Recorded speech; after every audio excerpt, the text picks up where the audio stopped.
Hello and welcome. I'm Olivia Brown with the Western Journal.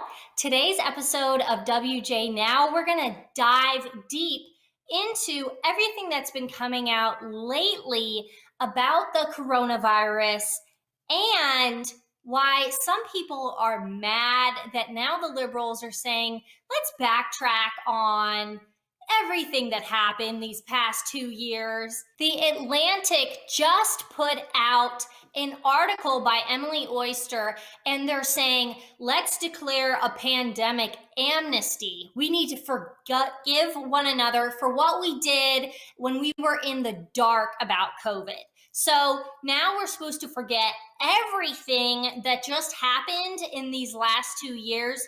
People are not happy about this. Many people are sounding off on Twitter. One of the best ones that I saw described how everybody is feeling is Jim Jordan. He said it just how I would say it. He said, they closed your church, they closed your schools, they took your job.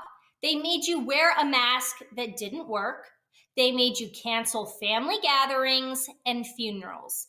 And now they want you to forget about it? Nope. Capital letters, nope.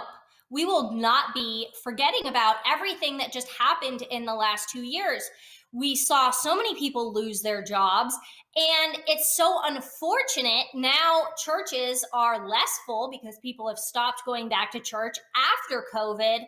Things are just not the same as they used to be, and we cannot just forget and forgive. We also saw Maud Marin. I thought this was very interesting that a Democrat for Congress was coming out against this article as well. And it really threw everyone for a loop. She said in a reply, "This feels like telling an abused woman to forgive her abuser for the 100th time and asking her to own her part in provoking the beatdowns. No. The Democratic officials and corrupted PH, quote, experts who locked us down to punish Trump, but punished us instead, need to pay a price." This is so important. I love that how she compared this, because really that's everything that's going on. We're just supposed to forget and forgive, all of that. I saw a lot of other people as well. John Cardillo said, let's declare a pandemic amnesty. Absolutely blank not. These savages destroyed lives, ruined children, forced the elderly to die alone and not have funerals, and now they want forgiveness? Never.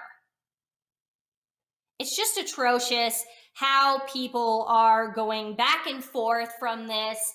And it's really not fair to everyone that lost their job and had all these things happen to them. And especially with the news coming out that Representative Thomas Massey from Kentucky was showing today, it actually showed that in the clinical trials for COVID vaccine, it shows that they actually did not have the 92% efficacy rate that they said they did. We can see here that they actually had a negative 0.7% vaccine efficacy. So that's the actual result. All these lies are coming out. I also saw another one recently from the New York Times saying, oh, yes, now it may have come from a lab. All these things that were disputed early on got you kicked off of social media. Now all these things are coming out, and the quote conspiracy theories are happening to be true. So what do you think about all of this coming out now? Do we need to be forgiving and forgetting? Or do we need to sound off what these liberals have been doing to us and make everyone pay attention to these lies? Thank you so much for joining us today. This is Olivia Brown with WJ.